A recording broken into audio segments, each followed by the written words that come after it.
નમસ્કાર, વિરાટ ન્યૂઝ ચેનલમાં આપનું સ્વાગત છે। વિશ્વ સિંહ દિવસની દર વર્ષે 10 ઓગસ્ટના રોજ વિશ્વભરમાં ઉજવવામાં આવે છે। ત્યારે જયજન્ય વિદ્યા સંકુલ વબાડા ખાતે વિશ્વ સિંહ દિવસની ઉજવણી કરવામાં આવી હતી, જેમાં બાળકોએ ખૂબ જ ઉત્સાહપૂર્વક ભાગ લીધો હતો। જેમાં વિશાળ સંખ્યામાં બાળકોએ રેલી કાઢી તેમજ સૂત્રોચ્ચાર કરી અને દરેક લોકોમાં જાગૃતિ લાવવાનું કાર્ય કર્યું હતું।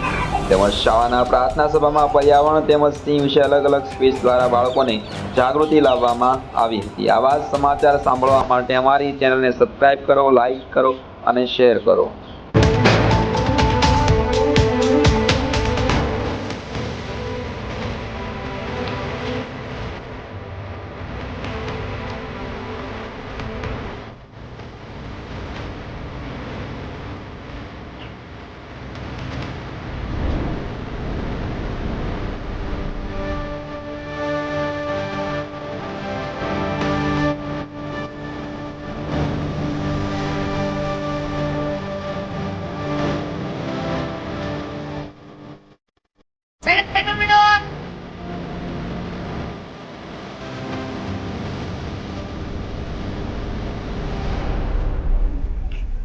જો